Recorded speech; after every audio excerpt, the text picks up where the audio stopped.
Hello everyone, welcome to the video. My name is Abhishek Gaur and I am a web development trainer in Brilica Services. So, आज हम discuss करने वाले हैं how browser render the website. Browser कैसे हमारी website को render करता है। जब भी हम कोई टैग वगैरह लिखते हैं एचटीएमएल में, कैसे वो हमें शोकेस होते हैं हमारे ब्राउज़र पे।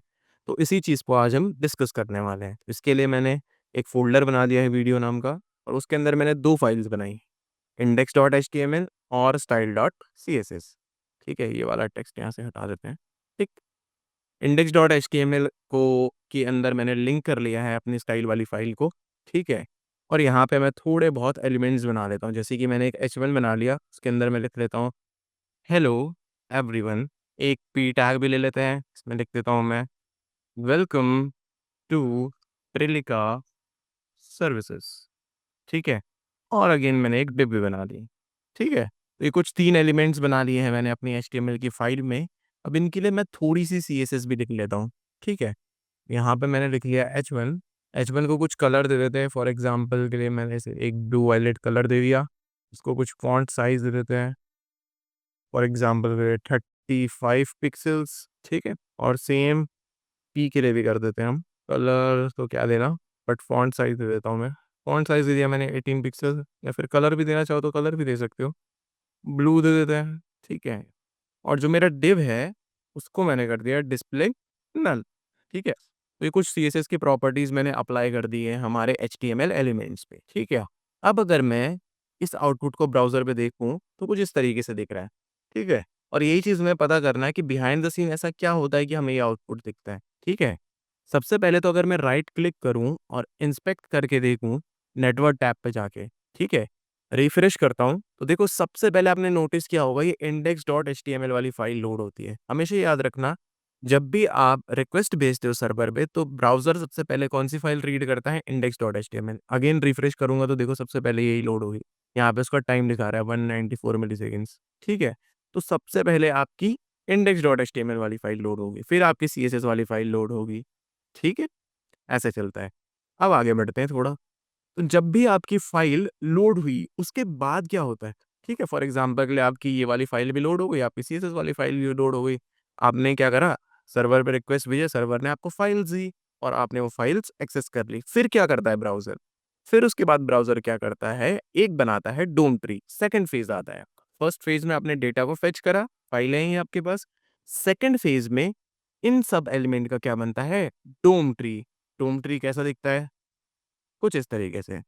ये आपका एचटीएमएल मेन टैग हो गया, उसके अंदर head tag, body tag, head के अंदर आपके कुछ मेटा टैग्स होते हैं, टाइटल होता है और लिंक जो भी आपने करे होते हैं, जैसे कि हमने सीएसएस फाइल लिंक करी है, और बॉडी के अंदर जो भी एलिमेंट आपने बनाए होते हैं, जैसे कि हमने एच1 भी बनाया है, पी भी बनाया है और डिव भी बनाया है।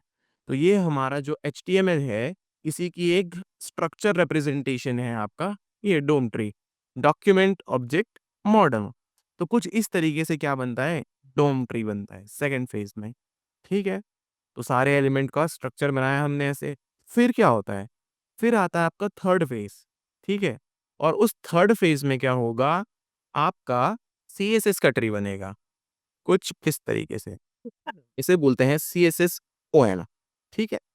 इसमें क्या होगा बेसिकली, जो-जो सीएसएस प्रॉपर्टीज़ आपने लगाई हैं जिन-जिन एलिमेंट में, वो आपको दिखाई देंगी। जैसे कि एच1 कुछ आपने इसका फ़ॉन्ट साइज़ दिया है, कुछ डी है, डी का कुछ फ़ॉन्ट साइज़, कलर वगैरह, और अब डिव जो है उसके कुछ आपने सीएसएस दी है। तो पहले सबसे पहले आपका क्या बनेगा, डोम ट्री बनेगा, फिर आपका सीएसएस ओएम बनेगा, यानी कि cascading style sheet object model, ये 2 मॉडल्स बन गए।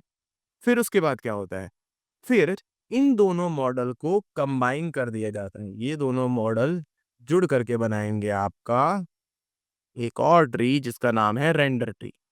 और रेंडर ट्री में सिर्फ वही एलिमेंट होंगे जो डिस्प्ले किए जा रहे होंगे, जैसे कि H1 और P। ठीक है, हेड टैग हट जाएगा क्योंकि उसमें लिंक वगैरह के टैग्स होते हैं। ठीक है, डिव भी हट गया क्योंकि डिव को मैंने एक सीएसएस प्रॉपर्टी दी है डिस्प्ले नन, इस वजह से वो नहीं रहेगा यहाँ पे। रेंडर ट्री में सिर्फ वही चीजें होंगी जो आपको ब्राउजर पे दिखानी है, शोकेस होनी है। हालांकि ये वो जो डिव है वो रेंडर तो होगा, लेकिन शोकेस नहीं होगा, तो इसीलिए वो रेंडर ट्री में नहीं दिखेगा आपके। ठीक है, तो कुछ इस तरीके से आपके 3 फेजेस कंप्लीट हो गए, है ना? कौन-कौन से? डोम ट्री बना पहले, फिर आपका सीएसएस का ट्री बन रहा है, फिर उसके बाद आपका क्या बना, रेंडर 3, दोनों को कंबाइन करके, ठीक है। फिर उसके बाद आता है आपका नेक्स्ट फेज, जिसका नाम होता है लेआउट फेज। अब लेआउट फेज में बेसिकली होता क्या है, सारे के सारे एलिमेंट्स जो भी हैं हमारे, चाहे वो H1 हो, चाहे वो P हो, चाहे वो div हो, उनकी हाइट, विड्थ और पोजीशन को क्या किया जाता है, कैलकुलेट किया जाता है, ठीक है। कि ये कितनी विड्थ लेंगे, कितनी हाइट लेंगे, ठीक है। जैसे कि अभी कितनी विड्थ ले रहे हैं, अगर यहाँ पे आप एलिमेंट के अंदर, कंप्यूटेड के अंदर जाओगे, तो ये देखो, और मैं इस एलिमेंट पे क्लिक करा, ठीक है, तो ये बता रहा है इसके बारे में, ठीक है, इसकी ब्लॉक डिस्प्ले है, ठीक है। तो ये सारी चीज़ें, तो आपका जो लेआउट फ़ेज़ होता है, लेआउट फ़ेज़ के अंदर कैलकुलेट करी जाती है विड्थ, हाइट और आपकी पोज़ीशनिंग। कितनी विड्थ हाइट ले रहा है, जैसे कि अभी आप देखोगे, इसको मैं छोटा करूँगा तो ये देखो 998.20 पिक्सेल्स, ठीक है? क्योंकि ये ब्लॉक लेवल एलिमेंट है, अपने पैरेंट के अकॉर्डिंगली पूरी-पूरी विड्थ कंसीडर करता है, तो इतनी ही विड्थ होगी इसकी, ठीक है? तो लेआउट फ़ेज़ में आपकी क्या कैलकुलेट होती है, विड्थ, हाइट और पोज़ीशनिंग, ठीक है? और उसके बाद आपका लास्ट फ़ेज़ आता है जिसका नाम होता है पेड, ठीक है? उसमें क्या किया जाता है, जितनी भी कैलकुलेशंस आपने करी है, जो-जो स्टाइलिंग वगैरह करी है आपने और लेआउट के थ्रू जो-जो आपने कैलकुलेशन करी है उनके विड्थ, हाइट और पोज़ीशनिंग, उसके अकॉर्डिंगली इन एलिमेंट्स को पेंट कर दिया जाता है ब्राउज़र पे। तो कुछ इस तरीके से आपको शोकेस होता है आपके एलिमेंट या फिर आपका डेटा जो भी आपने एचटीएमएल में लिखा है।